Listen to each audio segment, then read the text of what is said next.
Listen. For the first 8 seconds you will hear a secret nobody alive was meant to carry, the sound of wet Spanish moss scraping the brim of a hat, then a low, deliberate breath. There is a name tied to an old house in Louisiana that makes men hesitate when they speak it aloud: Belmont. If you think this is another ghost story, you are already behind. This is not a whisper of lost love or a fevered legend. This is a charter written in blood, a ritual disguised as law, and a pattern of decisions so cold they were carved into oak and sealed with wax. Tonight, I will show you how a single family's hunger for control became a mechanism of terror, and how one man's calculus turned a line of heirs into the architecture of a private hell. Sit close. This knowledge changes how you see power, and once you know, there is no undoing it. They called him the Raven. Cornelius Thibodeau moved through the world like a storm front, slow to arrive, impossible to ignore, leaving the air altered in his wake. He wore black the year the river rose and the year the crops failed. He carried a silver medallion on a chain, the twisted branches of a family tree looping into an emblem that most people shrugged at as eccentricity, but symbols carried contracts in those days. The medallion was not jewelry, it was a summons. Belmont Plantation sat like a wound on the delta, acres cut into sugar and mud, slave quarters arranged not in the tidy lines outsiders expected, but in a geometry that suggested ritual. Those arrangements are never accidental. Whoever rearranges the living is already planning how to move the dead. The plantation's ledger books show profits, shipments, births, and a column of numbers that match markers in an unmarked cemetery under the live oaks. No names. Only numbers. That silence is not simple negligence, it is a policy. It is protection for those who profit from what most men call necessary choices.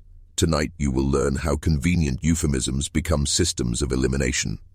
You were told that wealth is the measure of a family's success. You were taught to respect inheritance, to revere lineage, but there is another law beneath that. The law of preservation. When markets crash and armies pass, the men who survive are those who convert kinship into legal and psychological architecture. Cornelius was a master at that conversion. He owned contracts the way other men owned land. A line in a leather-bound charter read like a temple injunction. In the absence of surviving heirs, the patriarch retains authority to enact emergency provisions to secure the lineage. Read without context, it sounds like prudence. Read with context, it is a tool. It is the mechanism that allowed him to reframe kin as capital. Do not mistake this for a simple story about greed. This is the anatomy of institutionalized moral rot. Le Gardien du Sang, a society that called itself a guardian of purity, wrapped its ambitions in the language of tradition. They spoke of ancestral force and blood that must be preserved. They gathered in basements behind shutters, in churches at dawn, and they signed away the humanity of others with the same hand that signed receipts for sugar. The society legitimized atrocity by lending it pedigree. Men like Cornelius did not see themselves as criminals. They saw themselves as custodians of an ancient right, which makes them far more dangerous than those who openly confess sin. They had a philosophy and a procedure, and they were meticulous about logistics. Listen closely to the names you will hear in this story. Celeste Thibodeau, not a child, an heiress trained in languages and accounts, an adult with eyes that count the angles of the room and the exits. And Etienne Baudreau, the overseer whose cruelty was the play. Annotation's blunt instrument. Watch for the ledger entries that don't add up and the dates that slip like a seam in a garment. There is a neatness to cruelty when it is institutionalized. Neatness in the form of paperwork, in the quiet way neighbors avert their eyes and offer polite concern, in the ritual of midnight visitors who leave smelling of cigar smoke and citrus. By the autumn of 1864, the war outside had hollowed the public world. Inside Belmont, the war was only a wind that could be used or ignored. When Cornelius announced an extraordinary plan, that the continuity of the family must be guaranteed by a private union, he did not speak to love, he spoke to sovereignty. To understand what follows, you must accept one brutal premise: structures of power will always bend moral language until it serves them. That is the lesson at the center of this house. I am going to show you how they bent it and what they were willing to destroy to make the bend hold. If you still believe that tradition is an innocent anchor, prepare to be unmoored. You have heard the name of the house, and now you must see it through the eyes of those who lived under its shadow. Belmont was not just a plantation. It was a stage, a theater for rituals that blended commerce with cult. Imagine the mansion, Gothic arches rising from damp soil, its whitewashed columns stained by decades of humidity, its windows shuttered like eyelids, refusing to witness what went on inside. Visitors described the atmosphere as suffocating, a silence that pressed down heavier than the Louisiana heat. Those who worked the land whispered of shadows in the upper floors, figures moving even when no lantern burned. To an outsider, it was superstition. To those trapped within, it was survival instinct. Cornelius's rule was absolute, but it was not arbitrary. His cruelty had a rhythm, a purpose, as if directed by something older than him. He kept meticulous records. He had a mind that believed every loss could be balanced by a transaction. A man dies? Record it. A child disappears? Record it. Land floods? Adjust the figures. He thought like a banker, but what he was banking was blood. He measured loyalty not in affection but in compliance. Who would obey even when the order was unthinkable? The society he belonged to, Le Gardien du Sang, had a doctrine that few outside ever understood. They believed bloodlines carried not just inheritance, but a form of energy. La force ancestrale. To them, generations were not about memory, but about power density. The older the family, the more refined the force, provided it remained unbroken. And so they engineered marriages not for compatibility or love, but for consolidation. They did not view family as bonds of care. They viewed family as circuitry, lines that must be soldered together, no matter how grotesque the join. Cornelius was widowed by then, but his hunger for control had only grown sharper. His son, Henry Ham, had been the obstacle. Intelligent, skeptical, unwilling to continue the rituals.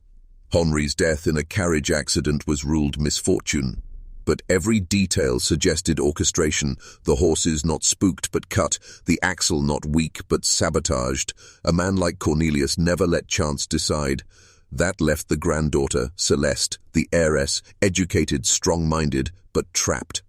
She was 22, an age when most women of her class would already be wives and mothers. But in her, Cornelius saw not just a relative, but a key. She was the one who carried both the fortune and the bloodline. He could have arranged for her to marry into another Creole dynasty, but that would have meant diffusion of the force, the bleeding of power into another house. No. He wanted it sealed, locked, contained within the Thibodeau line. That is when he announced his intention to claim her himself, not as grandfather to granddaughter, but as patriarch invoking emergency charter. The paper shielded him where morality could not. The law of the house, not the law of man, gave him authority. The overseer, Baudreau, was the first to hear it. Even his cruelty faltered. He told no one. He knew better than to challenge the raven. But silence has a way of seeping, and whispers carried across parishes faster than corn shipments. Neighbors sent polite letters, cloaked in diplomacy, urging reconsideration. But beneath their concern was fear. Fear not of scandal, but of the society that sanctioned it. Because when men in Louisiana saw the medallion of the twisted tree, they looked away. They knew the society reached deeper than plantations. It touched courthouses, banks, even pulpits. That autumn, Belmont became a fortress. Servants were dismissed without notice, roads were watched, the house filled with strangers who arrived at night and left before dawn. These were not neighbors coming to social eyes. They were men bound by the same medallion, speaking in hushed French, reinforcing Cornelius's resolve. Celeste, meanwhile, began noticing gaps in the household's routines. People she trusted vanished. A maid who had been with her since childhood, a coachman who once promised to protect her, gone with no explanation but the usual lie: runaway. She began to realize that the cemetery beneath the oaks was not a relic of plague years. It was current, expanding, and populated with those who resisted. This is where the story stops being history and becomes instruction. Understand this: power never preserves itself by chance.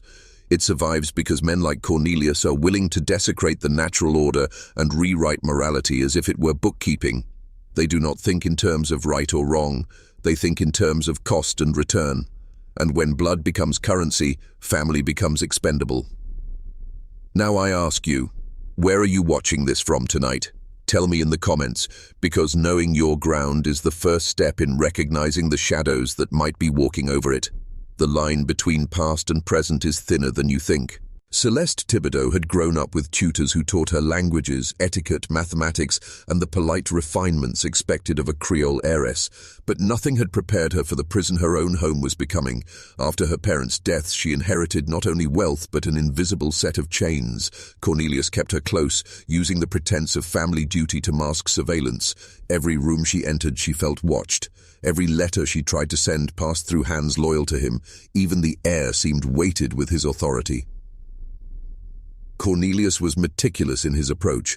He did not rage, he calculated.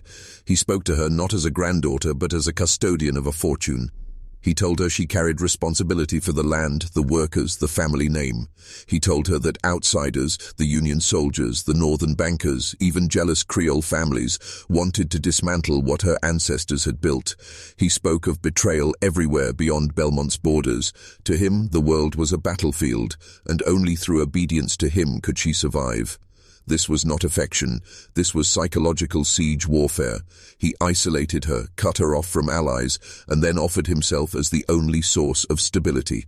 This is how control works, not just in families, but in institutions, nations, even religions. First, they convince you that danger surrounds you. Then they isolate you so you cannot measure that claim against reality. Finally, they position themselves as your only protection. Once you accept that, they can ask anything of you, even the unthinkable. But Celeste was not the ordinary heiress Cornelius thought she was. She had her mother's resolve and her father's suspicion. She began to watch him as carefully as he watched her. When he pulled the leather-bound charter from its case and read the lines that allowed the patriarch to unite with his own descendant, she didn't flinch. She studied. She memorized the clause. She saw the way his hand lingered on the parchment, as though the ink itself whispered to him. She noticed how his eyes never lifted from the page when he spoke of their union. He was hiding behind law, using words as a shield for obsession. And yet she remained silent. Why? Because she understood something most people do not. Silence is sometimes the only weapon left to the powerless. She knew that if she resisted openly, she would vanish like the others. If she fled, she would be hunted.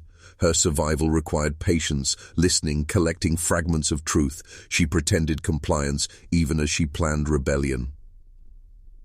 The atmosphere of Belmont in those weeks was unbearable. The enslaved population felt it first, as animals sense storms before men. Whispers spread that the master was preparing a ritual, that blood would be spilled, that disappearances would multiply. Fear thickened the air. Overseer Baudreau's hand grew heavier, as though cruelty itself was a prelude to ceremony. Doors slammed late at night. Horses were ridden hard into the swamps and returned lathered with sweat at dawn.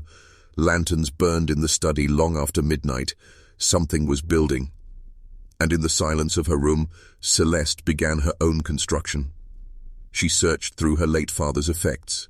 Letters, receipts, scraps of correspondence. She pieced together fragments of a story her grandfather never wanted her to see. A ledger entry that showed missing funds. A letter referencing payments to unnamed brothers. A note about a midnight meeting scheduled at St. Martin's Parish, marked only with the twisted tree symbol. She realized what she was uncovering was not just her grandfather's obsession, but an entire network. Le Gardien du Sang was no myth whispered in back rooms. It was real, organized, and meticulous. Their gatherings were not superstition. They were strategy sessions. Their members were not fringe eccentrics. They were the core of Louisiana's aristocracy. The society gave Cornelius legitimacy in his madness. They whispered in his ear, reinforced his doctrine, convinced him that his plan was not only permissible but necessary. Without them, he would be a solitary tyrant. With them, he was a link in a chain centuries long. Imagine what it means when the most monstrous acts of a man are sanctified by a society. It means there is no dissent, no check, no interruption. It means that cruelty becomes duty and blood becomes obligation. That is what Cornelius represented to Celeste, not just a grandfather, but a system embodied in flesh. To oppose him meant opposing the entire lattice of men who wore the silver medallion. One night she dreamed of her parents, her mother's hand on her shoulder, her father's voice telling her to keep her eyes open. When she woke, she found the candle she had left burning had guttered out, though the wax still smoked. She sat in the dark, realizing that if she did nothing, she would be extinguished too. The house, the plantation, the cemetery under the oaks, all of it would become her coffin. This is where the descent deepens, because now Celeste understood. She was not merely an heiress trapped in her grandfather's scheme. She was the last surviving obstacle between Belmont and its complete collapse into ritualized madness. And Cornelius, the Raven, was willing to sacrifice her to preserve it. The storm clouds of October 1864 gathered not only in the skies above Belmont, but in the unseen layers beneath its soil and its history. Men think power is maintained in daylight, through land, wealth, and reputation. But the true engines of control operate at night, in secrecy, in rituals that rewrite reality for those willing to submit. Cornelius knew this, and it was why he had turned Belmont into a fortress. Travelers passing along the river road began to notice strange patterns.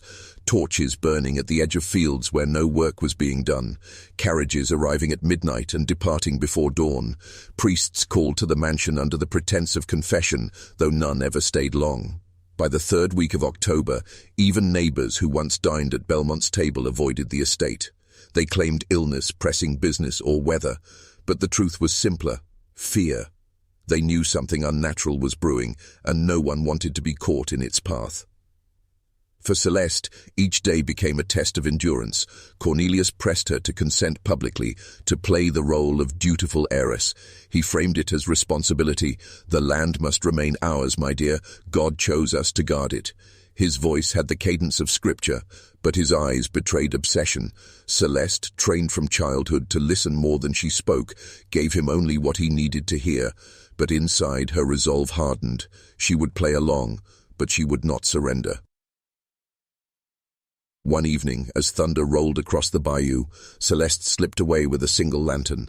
She followed a path mapped in her father's hidden papers, a path leading to the cemetery beneath the live oaks. No overseer trailed her that night. Baudreau was occupied with disciplining a runaway. The air grew colder as she approached, though the season had not changed. Spanish moss draped the trees like burial shrouds. Her lantern. Light fell on crude wooden markers, each carved not with names but numbers: 12, 28, 43, 116, hundreds in all. It was not the size of the cemetery that broke her breath. It was the freshness of the soil on the newest graves. Some earth had barely settled, as if the bodies beneath had been buried only days ago. Kneeling closer, she saw claw marks etched into the wooden lid of one half-exposed coffin. Whoever lay there had not gone willingly into death. Celeste's stomach turned, but she forced herself to keep looking. The numbers on the graves were not random. They matched figures she had seen in the plantation ledgers. Losses listed neatly beside harvest tallies and supply costs. Every disappearance, every unexplained absence, every voice that had gone silent was accounted for here, not in words but in soil. And then she saw something worse. Near the center of the circle of graves stood a stone marker, unlike the crude wooden ones. It bore the twisted tree emblem of Le Gardien du Sang, carved deep into granite. Beneath it, in faded French, were words that froze her blood. Ceux qui savent doivent être réduits au silence. Those who know must be silenced. The cemetery was not a place of rest. It was a policy, a system. It was where the society buried anyone who glimpsed too much: workers, servants, rivals, even family. It was not just death. It was record-keeping by other means. Celeste staggered back, her lantern shaking. She realized then that she was marked. If Cornelius could bury loyal servants who had given decades of their lives, he would not hesitate to bury his own flesh and blood. The coming marriage was not about uniting the bloodline, it was about consumption. She would be claimed, used, and then discarded into this silent circle beneath the oaks. As she turned to flee, her lantern flickered, nearly extinguishing. In the weak light, she thought she saw movement, not human, but something crouched low, watching from the edge of the grove. She told herself it was a trick of the mist, but the sensation lingered even after she returned to the mansion, the sense that she was no longer a witness, but prey. That night, Cornelius summoned her again to his study. The air smelled of tobacco and ink. Ledgers lay open on the desk, alongside a single goblet of red wine. He gestured for her to sit, his medallion catching the candlelight, the twisted tree glinting like a warning. He spoke in calm tones, but beneath them pulsed the certainty of command. He reminded her of duty, of legacy, of the sacred force carried in her veins. He spoke of a ceremony, of witnesses chosen not from the church but from the society. His words were not a proposal, they were a decree. Celeste kept her voice steady. She agreed. She nodded at the right times. She even lowered her eyes as expected, but behind her silence, she carried the weight of the cemetery's truth. She knew now what her parents had discovered. She knew why they had died. And she knew that if she did nothing, she would soon be among the numbered dead, just another marker beneath the oaks. The descent had reached its turning point. The question was no longer whether she would resist. The question was how, and how many would burn with her when she struck back. By the 5th night after her walk through the cemetery, Celeste's heart had hardened into iron. She no longer wondered if her grandfather loved her. She no longer wondered whether she could reason with him. Those illusions died among the numbered graves. What remained was resolve, a clarity her tutors had never given her, but which terror had carved into her bones. Cornelius believed he had broken her. He saw her lowered eyes, her silence at supper, her quiet compliance when the subject of their union arose. To him these were signs of surrender, but what he mistook for submission was calculation. Celeste had learned from her father that numbers told truths men tried to hide. From her mother, she had inherited a patience that could cut sharper than any blade. Now she was preparing to wield both. Belmont's mansion was a fortress, yes, but a fortress has cracks, and she began to probe them. The kitchen servants still whispered when they thought no one listened. The gardeners, elderly women who tended herbs and roots, still muttered old remedies under their breath. Celeste listened. She gathered fragments of knowledge, tucking them into memory like weapons hidden beneath a cloak. The herb garden became her first battlefield. To Cornelius, foxglove, nightshade, and oleander were decorative plants. To the enslaved women who had passed knowledge through generations, they were instruments. Mixed correctly, they healed fever or eased childbirth. Mixed differently, they stopped hearts. Celeste feigned idle curiosity, asking about the plants, listening to remedies, offering thanks. She knew that with time and courage, she could turn Belmont's own soil into her ally. At night, she returned to her father's documents. Among ledgers and receipts, she found more evidence of Cornelius's entanglement with Le Gardien du Sang. A coded letter mentioned a ritual scheduled for Octos, Ber 13th, the date of her forced marriage. It spoke of binding the lineage in flame and blood, words that no ordinary contract required. She realized the society was not merely sanctioning Cornelius's decision. They were preparing to witness it, to transform it into a rite that would bind not just her body, but her bloodline to their cause forever. This revelation changed everything. She was not fighting a single man. She was standing against a collective will, one that reached into neighboring plantations, courthouses, even churches. Cornelius was not an aberration. He was the society's chosen instrument. If she fell, others would follow. If she resisted, she risked being buried among the numbered dead. But if she struck strategically, if she exposed their secrets, she could burn the entire lattice of lies they had built for generations. That realization gave her courage. Fear did not vanish. It sharpened. She felt it in her veins, quickening her thoughts, steadying her hands. She began writing letters in secret, to newspaper editors in New Orleans, to federal officials, even to Catholic bishops. She described the cemetery, the charter clause, the silver medallions. She knew some letters would be intercepted, but she wrote them anyway. She hid duplicates in unlikely places, beneath floorboards, inside hollowed books, behind loose stones in the wine cellar. If she vanished, her words would not. Still, letters alone would not save her. The society had silenced dissent before. She needed something more immediate, something undeniable. She began to imagine the night of October 13th not as a ceremony of defeat, but as a battlefield she could set aflame. Meanwhile, Cornelius grew more restless. He began hosting midnight gatherings in the study, meetings that filled the mansion with murmured French and the faint clinking of goblets. Celeste pretended to sleep, but he listened. Words drifted through the floorboards. Purity, blood, inheritance, sacrifice.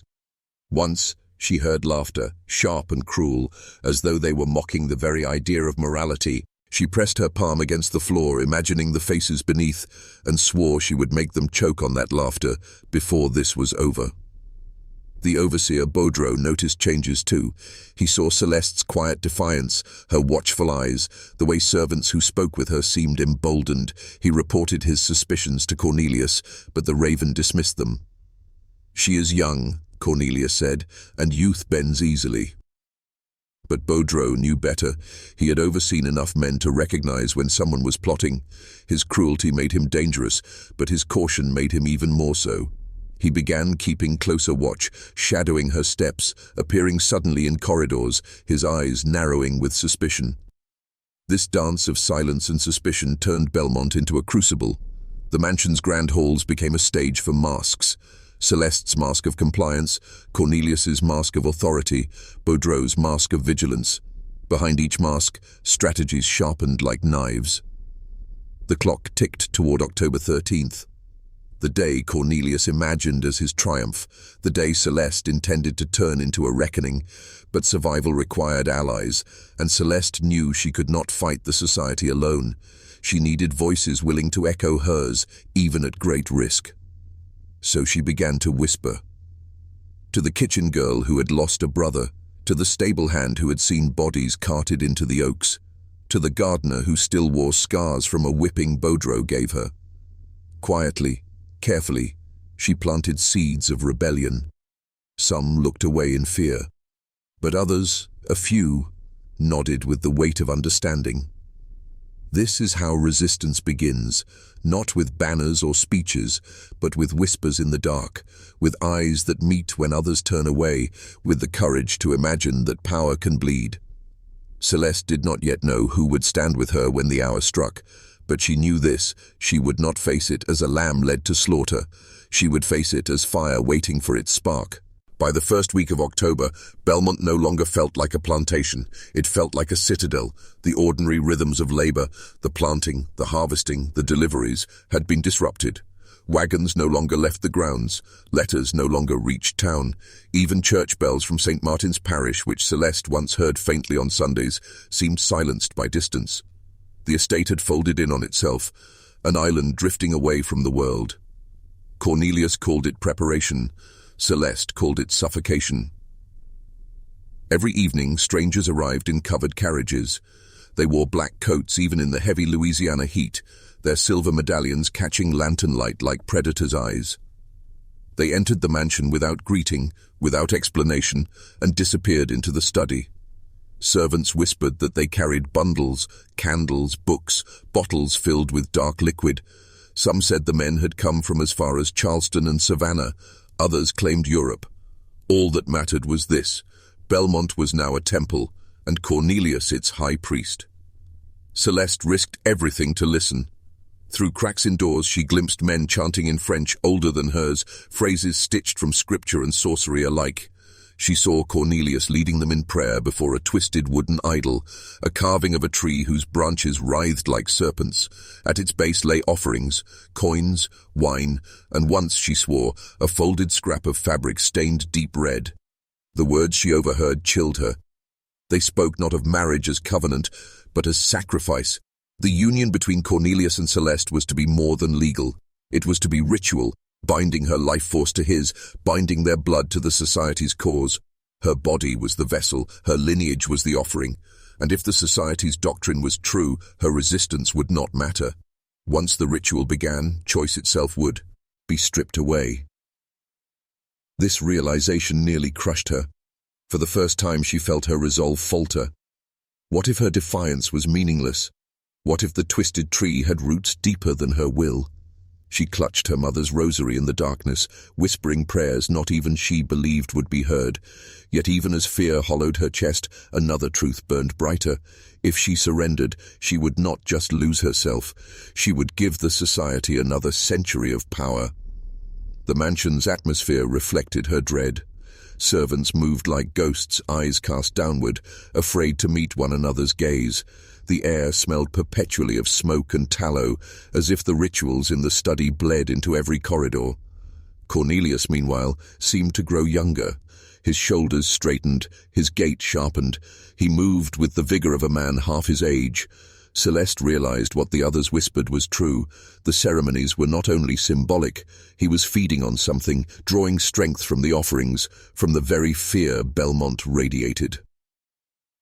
One night she overheard Baudreau arguing with him in the courtyard. The overseer's voice carried low but sharp. "The girl is not as broken as you think. She watches, she whispers, she is planning." Cornelius's reply was calm, even amused.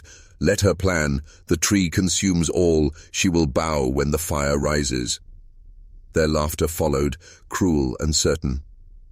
Celeste pressed her forehead against the cool glass of her window, her fists trembling. They saw her defiance as nothing more than kindling. They believed the ritual's fire would consume her will, and perhaps they were right. But fire does not only consume, fire spreads. In secret, she accelerated her preparations. She returned to the herb gardens, harvesting small amounts of foxglove and nightshade, hiding them in folds of her gown. She convinced a kitchen maid to let her handle tea. Wine jugs meant for the society's feasts. She pressed a stable hand to prepare a horse and keep it ready, hidden near the swamp's edge. Every action was a risk. Every ally could betray her. Yet she pressed forward because waiting meant death. Still, she knew she needed more than poison and flight. She needed leverage, something that could fracture the society from within, something they could not bury with another numbered grave. Her chance came when she slipped into Cornelius's study while he bathed. On his desk lay a book, bound in black leather, its pages filled with the twisted tree emblem. Within it she found records, names, dates, contributions. Every plantation owner, every judge, every priest who had knelt before the society's altar was there. Payments recorded, ceremonies logged, disappearances noted. It was a ledger of corruption spanning decades, proof that Le Gardien du Sang was not rumor but empire. Celeste's hands shook as she copied the most damning entries onto scraps of parchment. She hid them beneath her gown, knowing that if she were caught, the cemetery would claim her before dawn. But with those records, she held a weapon greater than poison. She held truth powerful enough to burn reputations, topple dynasties, and scatter the society into shadows. As she slipped back into her chamber, she realized October 13th would not be only her reckoning. It could be theirs.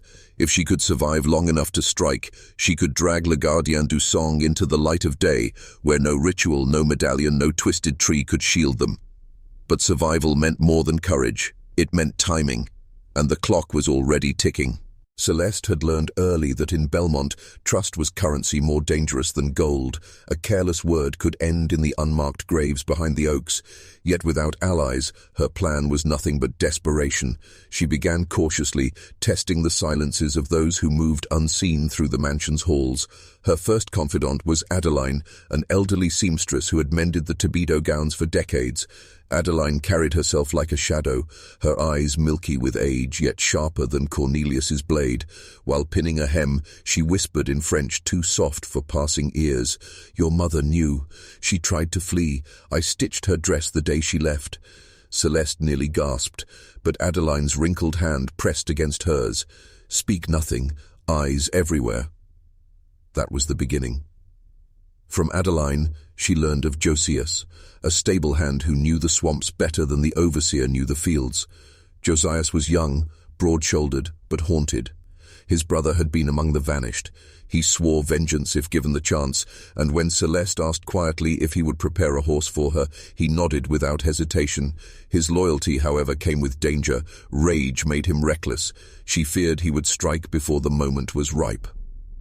Then there was Therese, a kitchen maid whose cousin had disappeared after overhearing Cornelius's rituals. Therese spoke little, but her silence was its own promise. She slipped herbs to Celeste beneath bread and salt, covering the poisons with ordinary spice. To the others it looked like she was simply doing her duties. Only Celeste knew she was arming her for war. But where there are whispers of loyalty, there are also whispers of betrayal, and Belmont was saturated with fear. One evening, as Celeste left the herb garden, she caught sight of Etienne Baudreau, the overseer, watching from the shadows. His pipe glowed faint in the dark, smoke curling like a serpent. He didn't stop her. He didn't speak. He only smiled. The message was clear. He knew. The days grew heavier. Rituals became more frequent. Cornelius called Celeste to his side more often, forcing her to sit in the parlor while his associates studied her as though she were livestock. They examined her hands, her hair, even her eyes. One muttered, "Yes, the line is strong. The flame will hold." Cornelius's grey eyes gleamed with pride, as though she were a trophy already his. Every hour, the noose tightened. Adeline warned her that Cornelius had ordered a wedding gown, white lace, heavy with pearls, stitched by trembling fingers under threat of death. Therese whispered that the wine had been delivered, casks larger than usual, sealed with red wax. Josiah swore he saw men carrying crates into the family chapel, crates that clinked with iron, as though filled with chains. The wedding was no mere ceremony. It was an execution dressed as ritual. Celeste felt her resolve harden, but the weight of her allies' lives pressed on her chest. One misstep, one careless movement, and Adeline would join the numbered graves. Josias would be fed to the swamps. Therese's silence would be silenced forever. And still, someone was already speaking against her. Late one night, as she slipped the copied ledger pages deeper into her mattress, she heard footsteps outside her door, not Cornelius's, lighter, quicker, nervous. A murmur followed, too faint to catch, but then unmistakable. Baudreau's voice. "She thinks she's clever. The night of the 13th, she will try." Her blood ran cold. Someone she trusted had already betrayed her. The thought twisted her stomach. Was it Adeline? Too old to risk discovery, perhaps she had chosen survival over loyalty. Was it Josias, reckless enough to believe striking early would save them all? Or Therese, the quieter nay, whose silence might have been nothing more than fear disguised as trust? Celeste realized she could not know. Betrayal was already planted in her circle, but she also realized something more terrifying. Cornelius wanted her to suspect. He wanted paranoia to unravel her will before the ritual ever began. As she lay awake, staring at the ceiling beams, the weight of the house pressing down like a coffin lid, she made her choice. She would trust no one completely, not even herself. Every ally was both a weapon and a potential blade at her back. And so, she began weaving her plans like a spider's web. Multiple exits, multiple poisons, multiple letters ready to be carried beyond Belmont if she fell. Cornelius believed the ritual fire would consume her. What he did not see was that she was already kindling her own fire, one that could burn the plantation, the society, and the entire Thibodeau bloodline to ash. The closer October 13th crept, the more Belmont ceased to feel like a home and transformed into something else entirely. Walls that once echoed with the ordinary sounds of plantation life, clattering dishes, hooves in the yard, distant laughter from the slave quarters, now hummed with silence, broken only by ritual chants echoing behind closed doors. Cornelius had locked the estate down. Armed men patrolled the perimeter with lanterns and rifles, their faces pale and tight with unease. The chapel at the far edge of the property had been converted into a sanctum, its windows shuttered, its doors barred to all but society members. Smoke curled constantly from its chimney, heavy and acrid, carrying the smell of burning herbs, sage mixed with something darker, bitterer, almost metallic. Celeste knew then that Belmont was no longer a plantation. It was a cage, a ritual prison. But Cornelius's cruelty extended beyond confinement. He had begun the slow process of breaking her mind. Each morning he summoned her to the study, where he spoke in long, hypnotic rhythms about blood, duty, and destiny.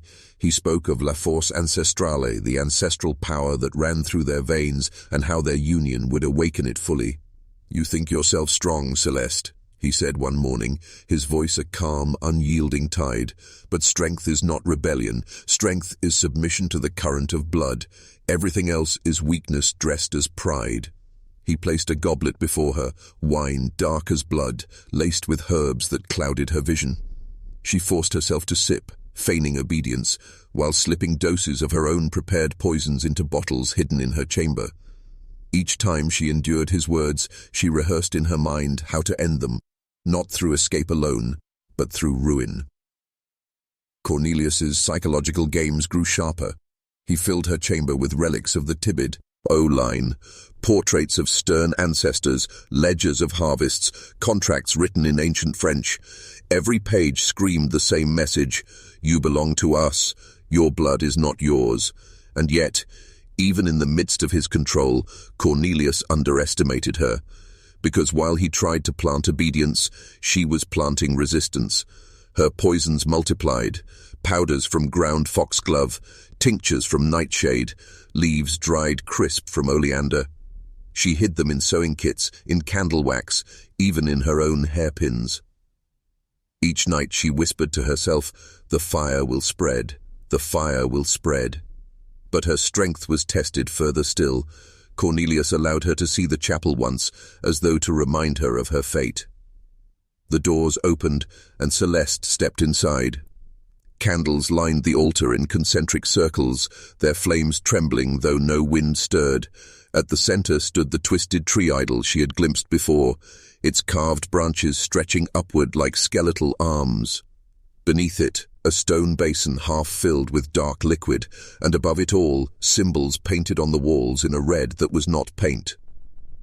Celeste forced herself to look, forced herself to absorb every detail, because she knew this was not just the stage for her ruin, it was the stage she would set on fire. Still, the sight burned her mind. She left the chapel trembling, her body weak, her heart pounding with both terror and defiance. That night, she doubled her preparations. She poured a few drops of poison into one of the society's wine casks. Not enough to kill outright, not yet, but enough to weaken, enough to sow confusion when the moment came. For every chain Cornelius forged, she crafted a key. For every word he spoke to break her, she whispered a counterword inside her skull. Yet she knew the walls were closing. Adeline warned her that Cornelius had begun selecting witnesses, men who carried not just medallions but pistols. Josiah swore he had seen chains inside the chapel waiting to bind her, and Therese whispered of knives hidden beneath the altar. Cornelius was not preparing for a marriage, he was preparing for a ritual sacrifice. And in that sacrifice, Celeste realized the full truth.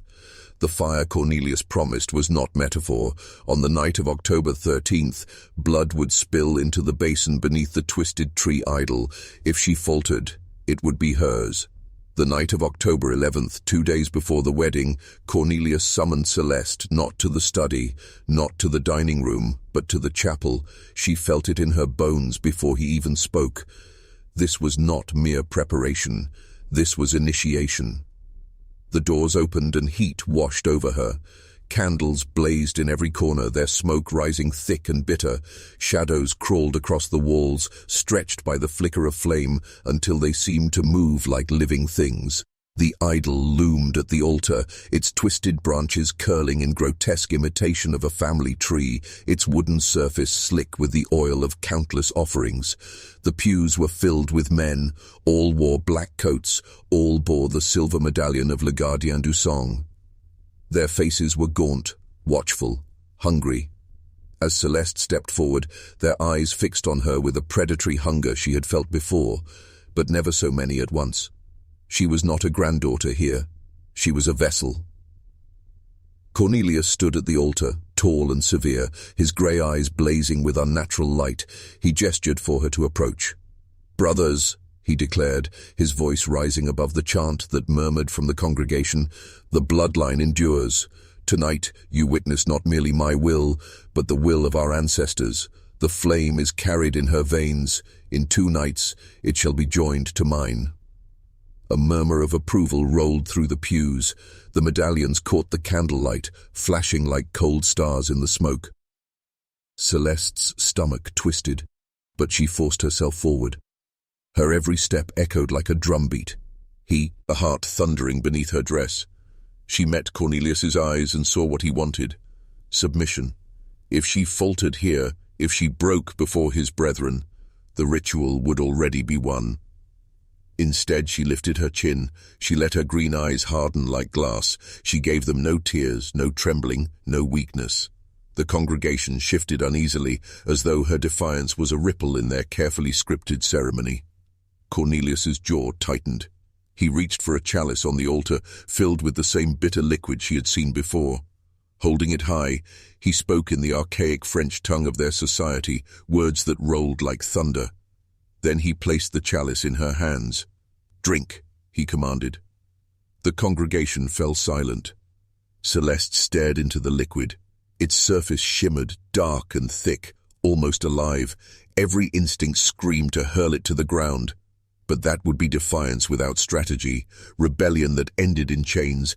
Instead, she raised it to her lips and sipped, just enough to satisfy their gaze. She let the bitterness scorch her tongue, then allowed the liquid to slip discreetly between her lips and drip onto the floor behind her gown. Her sleeve caught what her throat refused. The men cheered. They believed she had swallowed their poison. They believed she had already begun to bend. Cornelius's hand brushed her shoulder, cold and heavy. He leaned close and whispered, just for her, "You see, child, even rebellion can be guided into obedience. By the 13th, you will bow willingly." But Celeste knew better. His whisper was not prophecy, it was fear disguised as certainty, and she had just proven it. Even surrounded, even watched by dozens of eyes, she had defied him without their knowledge. As the chant resumed, she glanced around the chapel, memorizing faces, gestures, details. She marked which men seemed uneasy, which looked funny, which whispered more than they listened. She noted who carried pistols beneath their coats and who flinched at the flicker of fire. Cornelius dismissed her at last, satisfied that the initiation was complete. She walked from the chapel in silence, her head high, though her body trembled beneath her gown. That night she returned to her chamber and pulled out her hidden parchments. She added names to the ledger she had been compiling, faces and details from the chapel. Each one would be a nail in the coffin of Le Gardien du Sang if her letters reached the outside world. But the danger had sharpened. She knew now the society would not hesitate. They saw her not as a girl, not as a bride, but as fuel for their fire. 2 nights remained. 2 nights to turn their ritual prison into their grave. October 12th arrived heavy with silence. The plantation held its breath as though the very air had turned thick and reluctant to move. The servants whispered less, their eyes darting not just in fear, but in exhaustion. Even the animals seemed uneasy, horses restless in their stalls, dogs refusing to bark, as though they sensed what men would not speak. Cornelius had declared the day one of purification. No labor, no visitors, no letters. The plantation gates were barred. Food was rationed to simple bread and water. Smoke rose from the chapel all day as the society's members prepared, their chants spilling into the fields like the drone of bees. Belmont had become a fortress, not against outsiders, but against the truth trying to claw its way out. For Celeste, the hours felt carved from ice. She was forbidden to leave her chamber except when summoned. Cornelius sent her gowns, each more elaborate than the last, demanding she choose one for the ceremony. He sent perfumes, jewelry, lace veils. She touched none of them. To her they were not adornments, they were chains disguised as finery. Instead, she worked feverishly in secret. From her hiding places she gathered the poison she had prepared, powders folded into scraps of cloth, tinctures sealed in small vials. She coated the tips of 2 hairpins with oleander, enough to kill with a scratch. She poured foxglove into one of the casks of wine, careful to leave the flavor undisturbed. Every movement was deliberate, every preparation rehearsed in her mind like a ritual of her own. But the greater weapon was still the ledger. The scraps she had copied from Cornelius's black book now formed a bundle thick enough to shake a dynasty.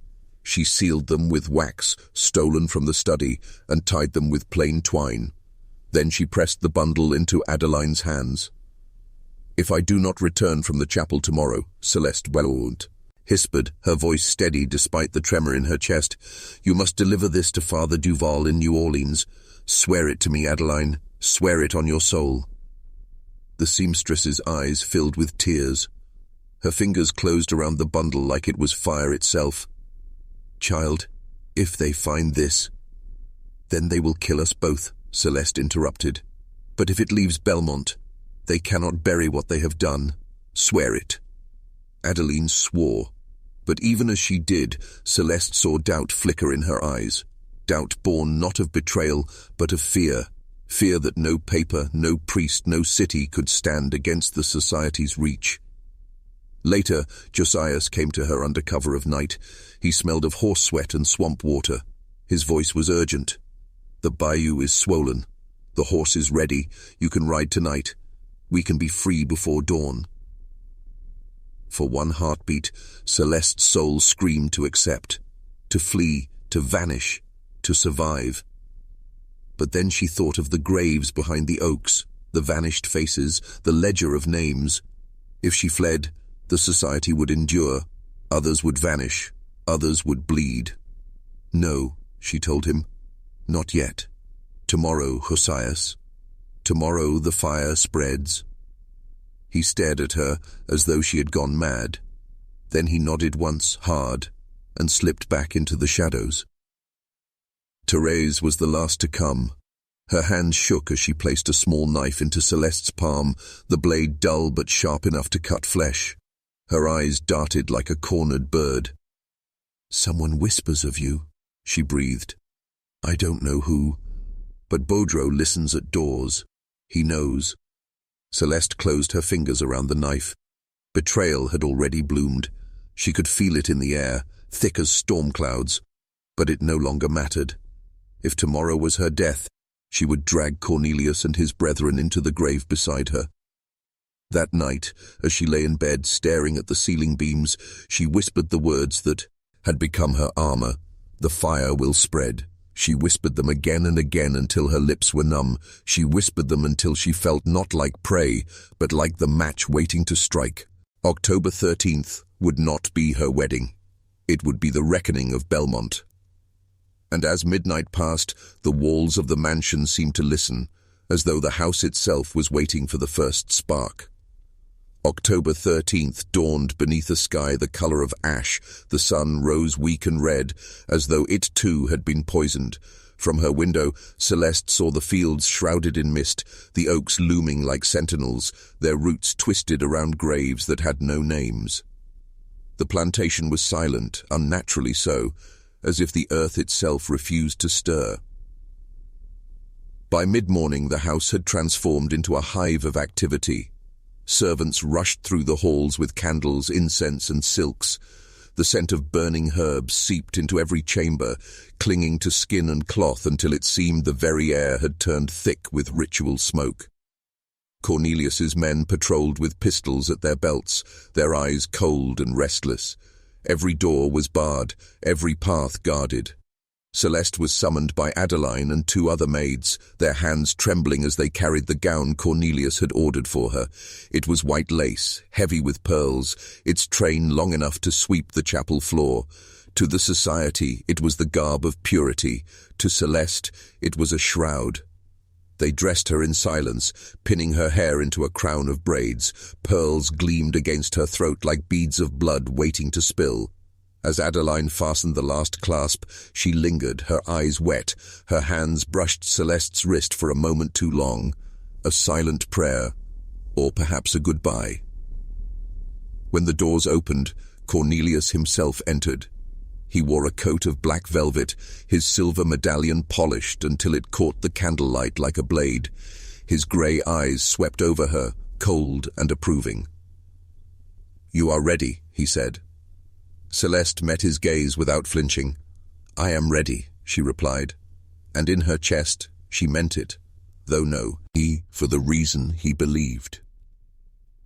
By noon, the chapel bells tolled, low and mournful. The society gathered, their carriages lining the drive like vultures circling a corpse. Guests in black filed into the chapel, their whispers hushed but feverish, their medallions flashing like silver tongues. The air inside pulsed with chanting. Candles ringed the altar in endless circles, their flames swaying as though stirred by an invisible breath. The twisted tree idol loomed above it all, branches clawing toward the ceiling, the basin at its roots already half filled with dark liquid. Cornelius took her arm and led her down the aisle. Every face turned, every chant deepened. She felt their eyes like knives, stripping her of humanity, leaving only the vessel they believed her to be. At the altar, Cornelius raised his hands, and silence fell. His voice rang through the chapel, sonorous, terrible. On this day, the flame of the Thibodeau bloodline is made whole, flesh to flesh, fire to fire. The ancestors awake in us and through us. They endure forever. The congregation echoed in a single voice. Forever. Celeste stood in her white shroud, her hands clasped, her heartbeat steady despite the storm within her. The poisons weighed heavy in her hidden pockets. The knife pressed cold against her thigh. The hairpins gleamed deadly in her braids. She was surrounded, outnumbered, bound by walls, by rituals, by blood. And yet, as Cornelius's hand closed around hers, and the congregation roared, she thought not of her fear, but of her fire. The chapel doors closed with a groan like a coffin lid, sealing Celeste inside with her captors. The air was thick with smoke and the scent of burning resin. Each breath stung her throat, yet she forced herself to stand tall, her hands steady, her eyes unflinching. The society crowded the pews, their black coats forming a sea of shadow, their medallions glinting with every flicker of candlelight. Cornelius Thibodeau stood at the altar like a high priest, his grey eyes bright with feverish light. He raised his hands and the chanting began, low at first, then swelling until the walls themselves seemed to vibrate. The sound was not music, not prayer, but something older, something that clawed at the edges of sanity. Two men stepped forward carrying a long iron chain. They wound it around the basin at the base of the idol, each link clattering with a sound too final, too heavy. Another man approached carrying a bowl filled with salt and ash, scattering handfuls across the aisle in front of Celeste. Symbols painted in red, not paint, but blood, gleamed fresh upon the altar walls. The air reeked of iron and decay. Cornelius spoke, his voice rising above the chant. On this night, the blood of Thibodeau is made whole. The flame of La Force Ancestrale burns unbroken, undying, eternal. In her veins the fire lives, and with my flame it shall unite. A chorus answered, Unite. Celeste's jaw tightened. She stood silent, her green eyes fixed on the idol. Her gown weighed on her shoulders like a burial shroud, pearls cold against her skin. Beneath the lace and satin, she felt the sharp point of the hairpin coated in oleander, the hidden knife pressed to her thigh, and in her pocket, vials of poison rattled softly, each one a promise of ruin. Cornelius lifted a silver chalice from the altar.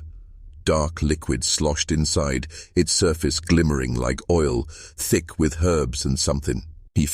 He extended it to her. Drink, child of Thibodeau, drink, vessel of the flame, let the ancestors see your submission. Dozens of eyes pinned her in place. To refuse outright would mean immediate death, to obey fully would mean a slower one. Celeste raised the chalice, tilting it just enough that the liquid touched her lips. She let a few drops slide into her mouth, bitter and sharp, then forced the rest to dribble down her sleeve unseen, staining the lace. The congregation roared their approval, mistaking survival for surrender. Cornelius's lips curved into a thin smile. He believed her bent, broken. He turned to the basin beneath the idol. Two attendants drew knives and sliced their own palms, letting blood drip into the dark liquid. They passed the blades to others until a dozen men had added their offerings. The basin shimmered with a sickly sheen, smoke rising from its surface as though it boiled from within. Cornelius pressed the final knife into Celeste's hand. The handle was carved from bone, slick with old stains. "Now you, my bride," he said, "cut the hand that bears your flame and let it join with ours. Tonight, you are no longer yourself. Tonight, you are Tibido forever."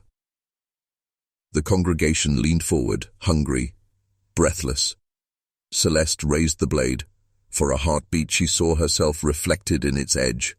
Pale, bound in white, a lamb brought to slaughter. But behind her reflection, she also saw the idol, its carved branches stretching upward like arms in torment. And in that vision she found not despair, but defiance. Her blood would not feed them. Her fire would burn them.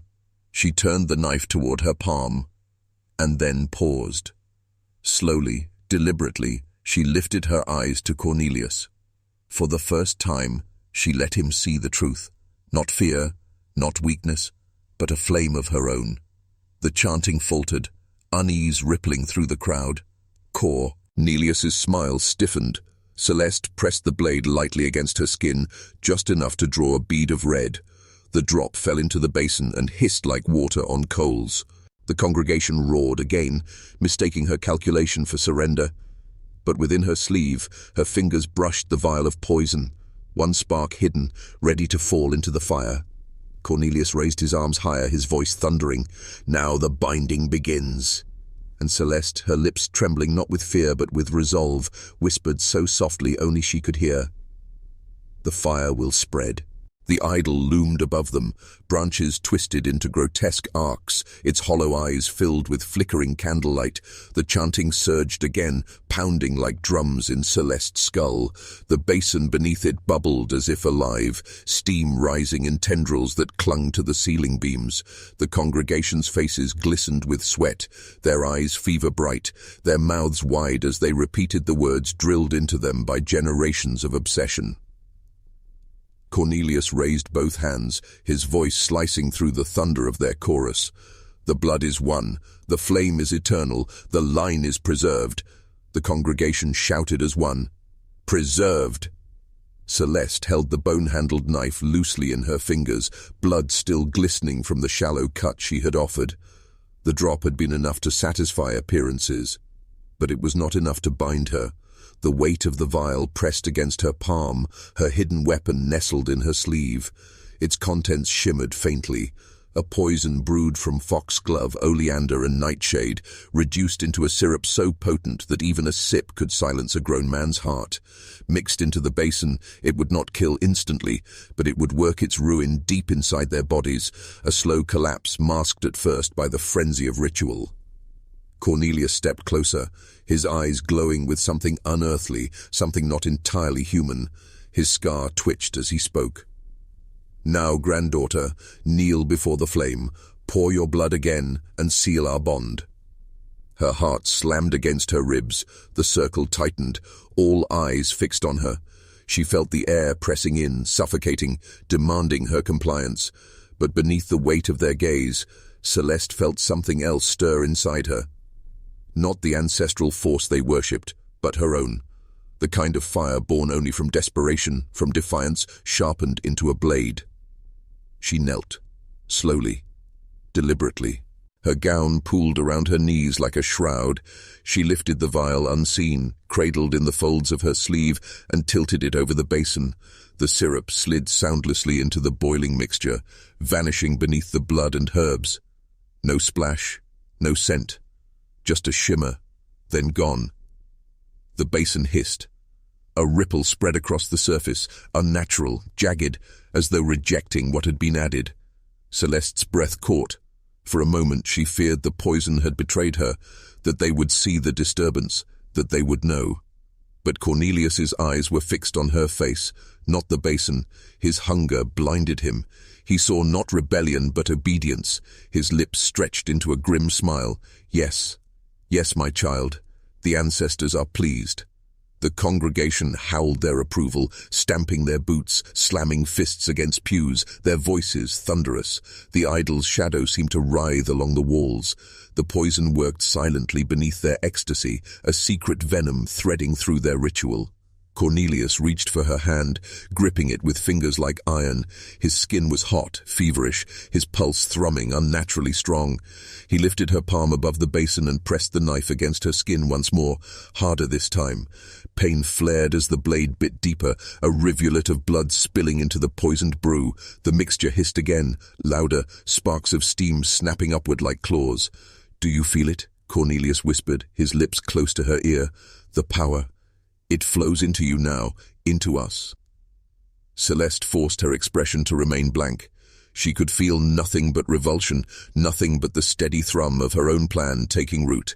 Yet she nodded, letting him believe, letting him step further into his own ruin. The chanting grew frenzied, words slurring, voices breaking. Some clutched at their throats as if overcome by the smoke.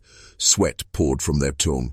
Faces, but they pressed harder, chanting louder, driven by blind obedience. Cornelius raised the chalice again, dipped it into the basin and filled it to the brim with the tainted brew. He lifted it high, the dark liquid glimmering under candlelight, rippling with hidden death. He turned, his voice thunderous. "Drink, brothers of the flame. Tonight we conquer time itself." The chalice passed into eager hands. Each man lifted it to his lips, each one swallowing what would soon become his undoing. The sound of gulps, the gasps of ecstasy, the roar of men convinced they were consuming eternity. And Celeste, standing at the center of it all, watched, her heart pounding, her face calm, her fire burning. She had poisoned the flame itself. At first, the congregation's frenzy only deepened. The men shouted until their voices broke, stamping the floorboards so violently that dust rained from the rafters. Their eyes gleamed, their faces flushed with a feverish light, their chests heaving as though they had breathed fire itself. Cornelius stood at the altar, arms outstretched, his laughter booming above the cacophony. But then, slowly, something shifted. The first man stumbled back against a pew, clutching his throat. His chanting faltered, replaced by a wet cough that sprayed flecks of crimson across his sleeve. He staggered, eyes wide, but those around him paid little attention, believing his convulsions to be part of the ecstasy. Another man lurched forward, his hands clawing at his chest, a strangled cry tearing from his lips. The chalice slipped from his grasp and clattered to the floor, spilling the last of the tainted brew into the cracks of the wooden planks. Celeste's pulse thundered in her ears. She forced herself to remain still, her expression composed, even as her heart screamed. The poison was working. Within minutes, the great hall of shadows dissolved into chaos. Men swayed and stumbled, their chants crumbling into groans, their proud medallions clinking as they fell to their knees. One collapsed at Celeste's feet, his face contorted, his breath ragged. Another dropped to the floor entirely, his body spasming like a fish torn from water. The air filled with the sounds of choking, of retching, of bodies struggling against the invisible grip of death. Cornelius's eyes darted from one fallen man to another, confusion flashing across his face. He raised his arms again, shouting above the carnage, "Stand strong. This is the fire of transformation. This is the trial of the ancestors. Do not fear what is holy." But the words rang hollow against the reality unfolding. More men fell, clutching, their bellies, their lips foaming, their eyes rolled back into their skulls, their limbs jerking as though strings had been cut. The chanting had become nothing more than a cacophony of screams. Celeste watched him carefully. For all his certainty, she could see the cracks forming in his composure. His jaw tightened, his hands shook ever so slightly, his scarred cheek twitched with each dying gasp around him. He forced himself to believe, to project control, but the truth was clawing its way into his mind. His congregation was dying before his eyes. A man at the back tried to run. He stumbled toward the doors, but his legs betrayed him and he crashed face first into the floor, his medallions skittering across the stones. Another, coughing blood, dragged himself along the pews, whispering a prayer in broken French before collapsing into silence. The idol loomed over the carnage, its carved branches casting shadows that twisted like grasping claws. The basin still bubbled, its surface slick with poison, mocking the very notion of eternal flame. Cornelius turned on Celeste. His eyes burned with a new fire, one born of suspicion. "What did you do?" he hissed, stepping closer, towering above her. His fingers tightened on her arm like a vice. "This is your work. You've poisoned the flame." She met his gaze, unflinching, her voice low and sharp. "No, grandfather, you poisoned yourself long ago. All I did was let you taste it." For a moment, silence stretched between them, broken only by the groans of the dying. His face twisted with rage, but beneath it was fear, the one thing he had always denied. He could not explain away what he saw, nor could he command it back into order. His empire was collapsing in his very hands.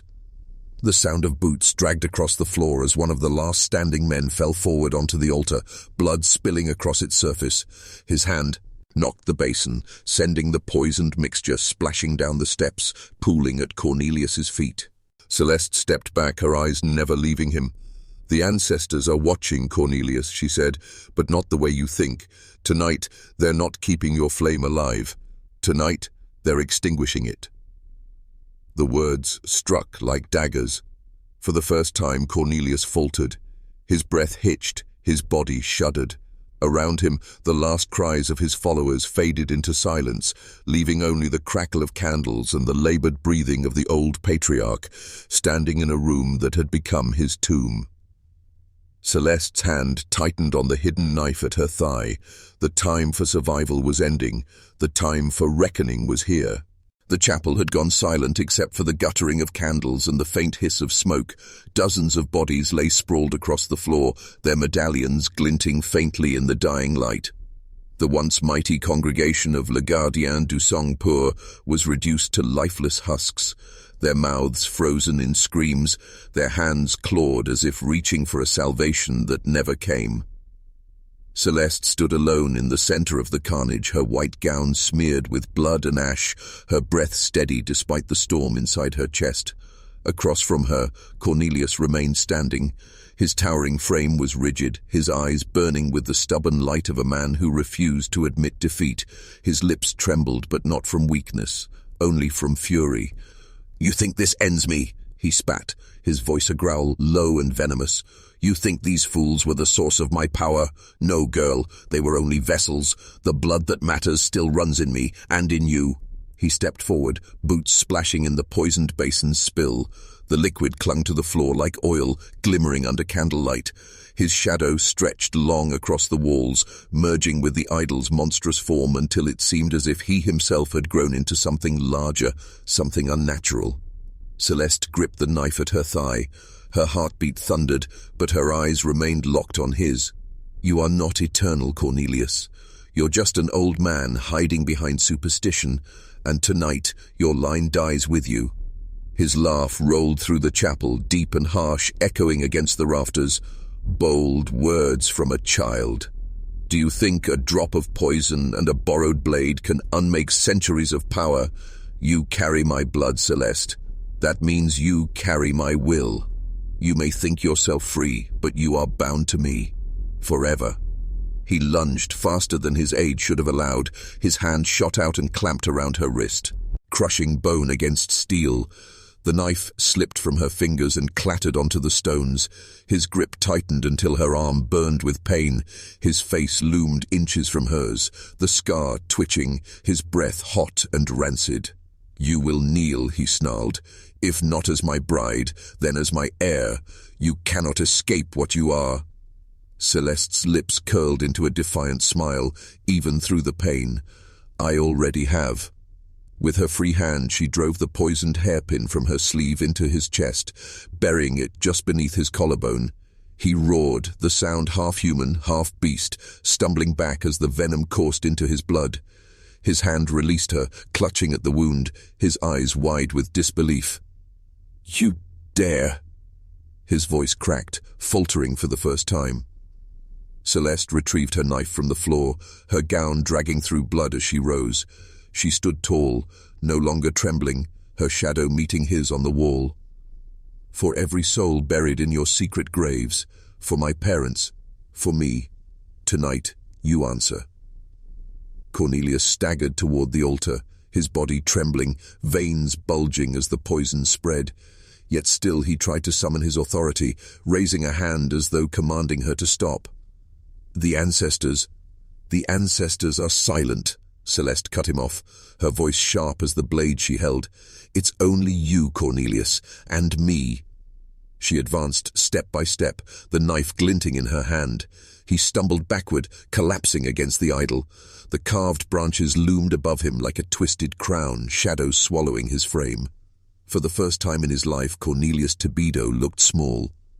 Celeste raised the knife high, her voice steady, unshaken. "This ends now." Cornelius slumped against the idol, his breath ragged, eyes burning with rage and disbelief. The shadows seemed to coil around him as if the monstrous figure itself sought to claim him.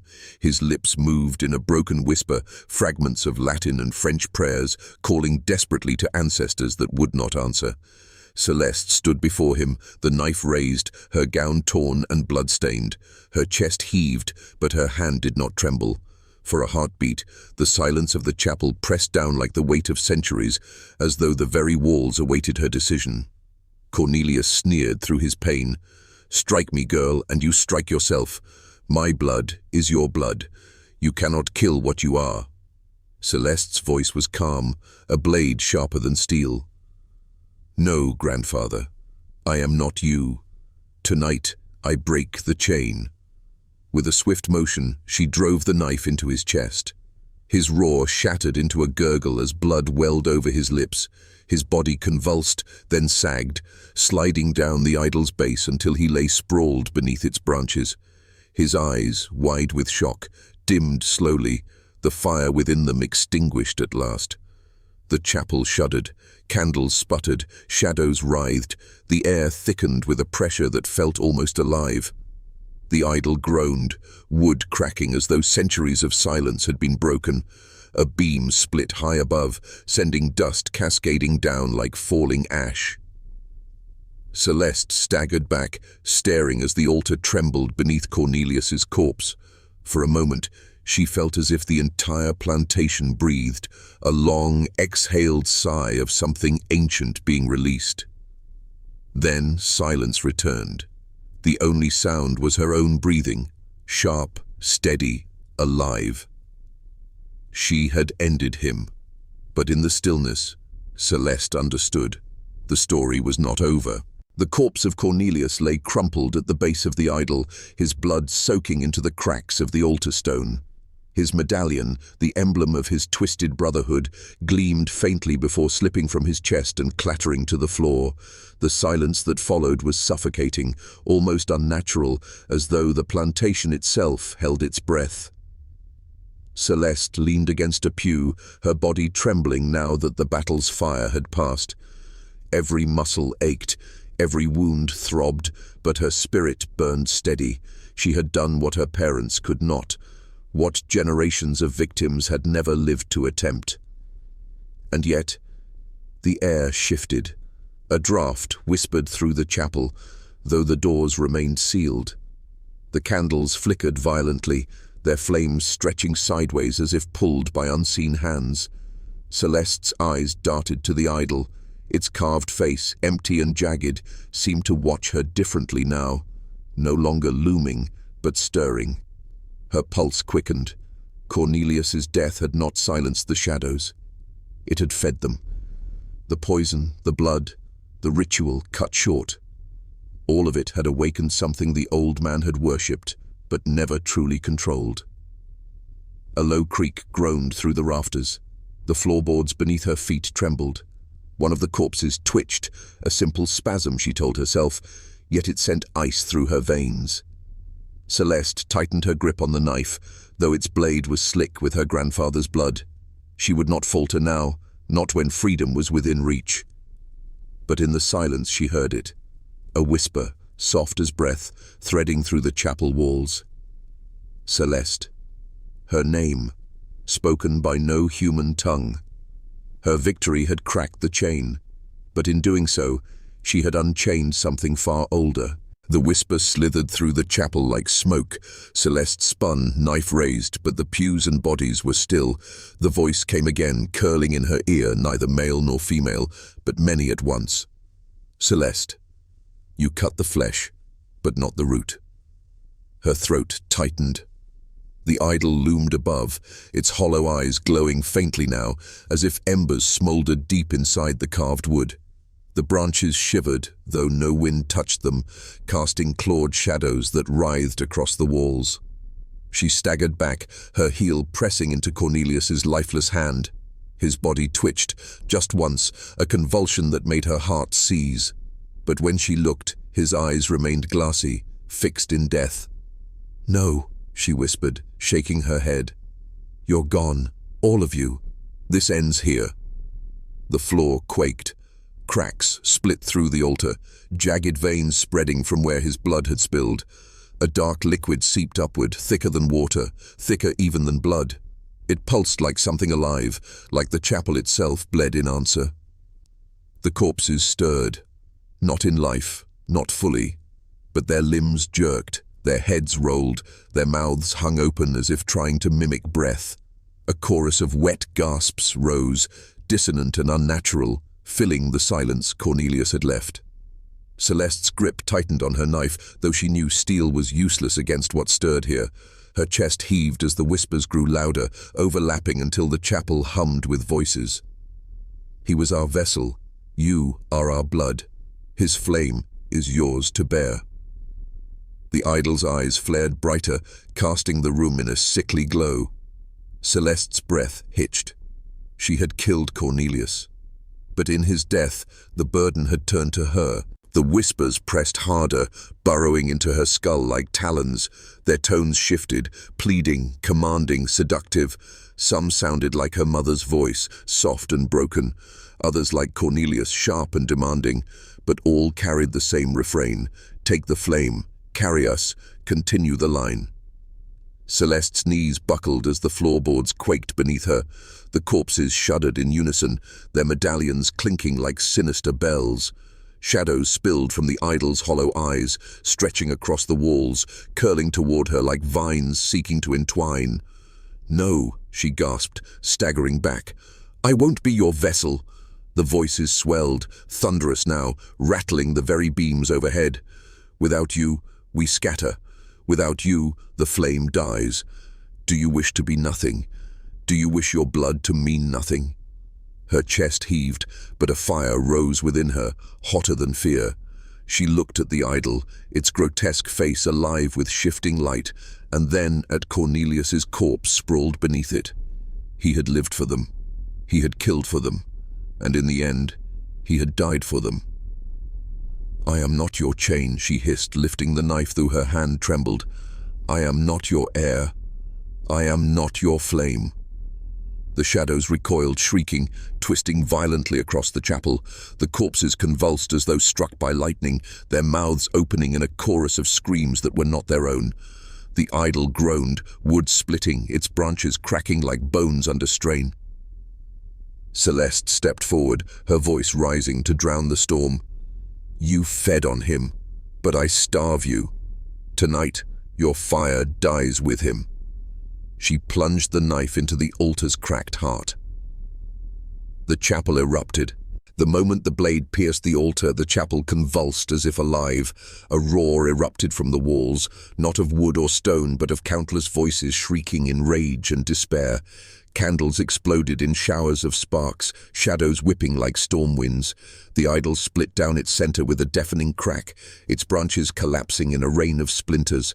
The corpses writhed once more, then fell still at last, their medallions scattering like coins upon the floor. The whispers screamed her name, tearing at her mind, and then, like a flame snuffed in a gust, they vanished. Silence returned. Celeste stood at the center of ruin, chest heaving, knife trembling in her hand. The altar was nothing but rubble now, Cornelius's body buried beneath broken wood. The air no longer pressed on her lungs. For the first time since stepping into that chapel, she could breathe freely. She staggered toward the doors. The night air struck her face, cool and sharp, carrying the scent of the cane fields swaying under moonlight. Behind her, the plantation groaned like an old beast taking its last breath.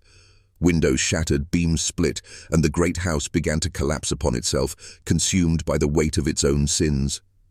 Celeste did not look back. She walked down the overgrown path, barefoot and blood-stained, the cries of her ancestors silent now. Each step carried her farther from Tobedo's grasp, farther from the generations of chains that had bound her family. At the edge of the fields, she paused, staring toward the horizon where the first blush of dawn touched the sky. The flame had died, but she was alive, and that, at last, was enough.